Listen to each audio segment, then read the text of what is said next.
പ്യാരെ ബച്ചോ ആദാബ്. പ്രിയപ്പെട്ട കുട്ടികളെ, ഉറുദു അക്ഷരങ്ങളിലൂടെയാണ് നമ്മൾ സഞ്ചരിച്ചു കൊണ്ടിരിക്കുന്നത്. കഴിഞ്ഞ ക്ലാസ്സുകളിൽ ഉറുദുവിലെ തുടക്കത്തിലുള്ള ചില അക്ഷരങ്ങൾ അലിഫ് മുതൽ ബേ പേ തേ ടേ സേ ജീം ഛേ ഹേ ഖേ ദാലെ ഡാലെ സാലെ റേ അഡെ സേ ഷേ വരെയുള്ള അക്ഷരങ്ങളാണ് നാം പരിചയപ്പെട്ടത്. തുടർന്നു വരുന്ന ചില അക്ഷരങ്ങളും അവ ഉപയോഗിച്ചുള്ള വളരെ കുറച്ച് പദങ്ങളുമാണ് ഇന്ന് നാം പരിശോധിക്കുന്നത്. ഏവർക്കും സ്വാഗതം. സ്ക്രീനിൽ കാണുന്ന ഈ അക്ഷരമാണ് സീന്. കൂട്ടുകാർക്കെല്ലാവർക്കും പരിചയമുള്ള ഒരു അക്ഷരം തന്നെയായിരിക്കും സീൻ എന്നത്.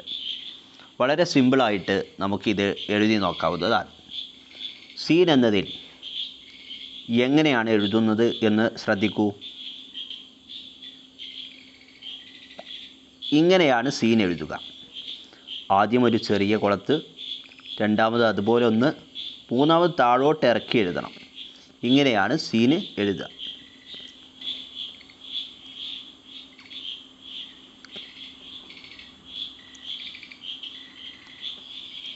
ഇതേ രീതിയിലാണ് സീൻ എഴുതേണ്ടത്. ശ്രദ്ധിച്ച് എഴുതുക. എല്ലാവരും സീനൊന്ന് എഴുതി നോക്കൂ.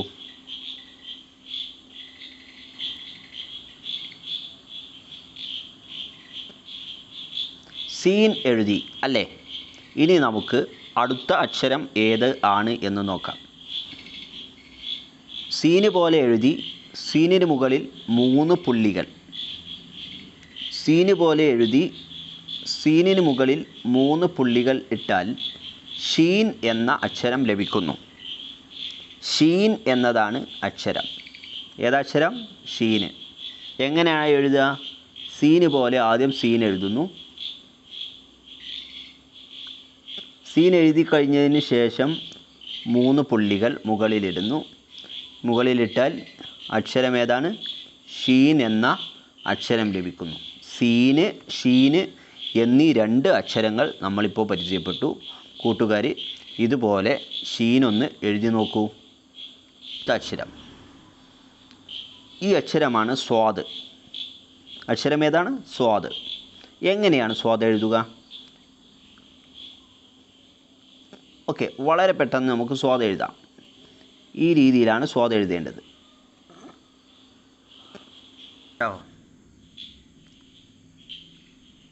ഇങ്ങനെയാണ് സ്വാദ് എഴുതുക. വളരെ സിമ്പിളായിട്ട് എഴുതുക.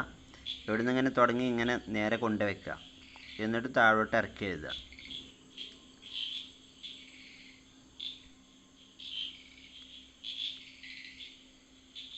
അത്രേ ഉള്ളൂ. ഇങ്ങനെ കൊണ്ടുവരിക, ഇങ്ങനെ താഴോട്ട് ഇറക്കി എഴുതുക.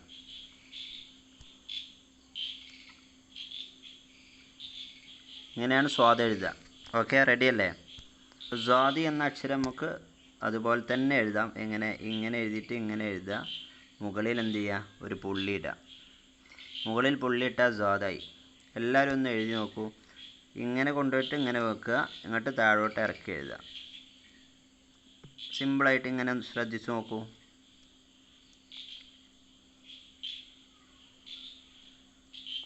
ക്ലിയർ അല്ലേ? ഓക്കെ, ഇതേ രീതി തന്നെയാണ് ഇവിടെയും ഉള്ളത്. ഒന്ന് നല്ല രീതിയിൽ ശ്രദ്ധിച്ച് സാവകാശം എഴുതുക കേട്ടോ. ഇവിടെ സാധാരണ അറബിയിൽ ഇങ്ങനെയൊക്കെ എഴുതൽ അല്ലേ? അതേ രീതി തന്നെ അറബിയിൽ ഇങ്ങനെ എഴുതലുണ്ട്. അതേപോലെ തന്നെ ഇവിടുന്ന് ഇങ്ങനെ എഴുതാം. ഇങ്ങനെയാണ് സ്വാദും സ്വാദൊക്കെ എഴുതേണ്ടത്. ഇനി തൊട്ടടുത്ത അക്ഷരം നോക്കാം. ത്വയ്. സിമ്പിളായി ഇങ്ങനെ കൊടുത്തിട്ട് ഇങ്ങനെ എഴുതിയ ത്വയ് ആയി അല്ലേ? വളരെ സിമ്പിളായി കൊണ്ടുവന്ന് ഇങ്ങനെ എഴുതിയ ത്വയ് എന്ന അക്ഷരം ആയി. ഇതാണ് തൊട്ടടുത്ത അക്ഷരം. ഈ അക്ഷരം എന്താണ്? സ്വയ് ആണ്. സ്വയും വളരെ സിമ്പിളാണ്. ഇങ്ങനെ എഴുതുക, മുകളിൽ പുള്ളിയിടുക. നമ്മളിപ്പോൾ ചെയ്തതുപോലെ ത്വയ് എഴുതുക.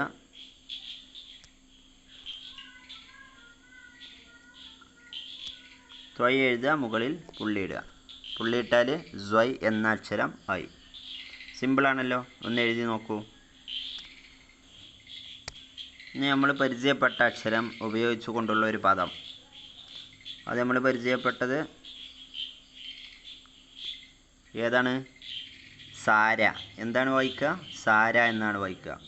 സാര എന്നതിൽ ഒന്നാമത്തെ അക്ഷരം സീനാണ്, രണ്ടാമത്തെ അക്ഷരം അലിഫാണ്, മൂന്നാമത്തെ അക്ഷരം റാ, നാലാമത്തെ അക്ഷരം അലിഫ്. അപ്പോൾ സീനും അലിഫും കൂടുമ്പോൾ എന്തായി? സാ എന്ന ശബ്ദം വരും അല്ലേ? അലിഫാവുമ്പോൾ ആകാരത്തിൽ നീട്ടണം. ഇവിടെയും അലിഫാണ്, അപ്പോൾ ആകാരം നീട്ടുക. അപ്പോൾ സാര എന്നതാണ് ഇത് വായിക്കുക. എന്താ വായിക്കുക?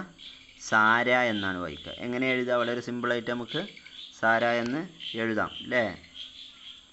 സാര ഒന്ന് എഴുതി നോക്കൂ, എല്ലാവരും എഴുതി നോക്കൂ. സാര എന്ന് പറഞ്ഞ അർത്ഥം മുഴുവൻ എന്ന അർത്ഥമാണ്.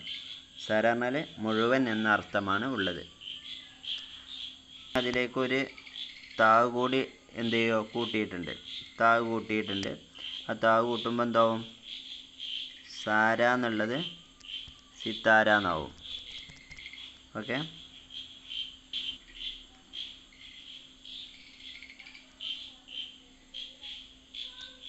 എന്താ വായിക്കുക? സിത്താര എന്നാണ് വായിക്കുക.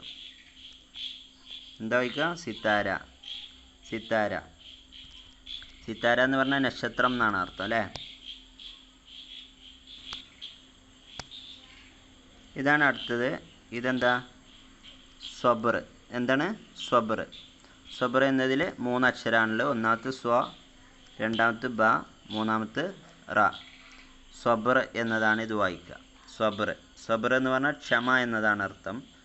സ്വബർ എഴുതൽ ആദ്യം സ്വ എഴുതുക, പിന്നെ ബ എഴുതുക, പിന്നെ താഴോട്ട് ഇറക്കി എഴുതുക. ഇങ്ങനെ ഇറക്കി എഴുതിയാൽ എന്തായി? സ്വബർ എന്നാണ് വായിക്കുക. ഇപ്പോൾ നമ്മൾ ഏതൊക്കെ അക്ഷരങ്ങളാണ് പഠിച്ചത്? നമ്മൾ ഏതൊക്കെ അക്ഷരങ്ങൾ ഇതുവരെ പഠിച്ചു? അലിഫ് പഠിച്ചു അല്ലേ? നമ്മൾ അലിഫ് പഠിച്ചു, ബേ പഠിച്ചു, പേ പഠിച്ചു, തേ പഠിച്ചു, പിന്നെയോ ടേ പഠിച്ചു, സേ പഠിച്ചു അല്ലേ? പിന്നെയോ ഏതാ പഠിച്ച്? ജെ പഠിച്ചു.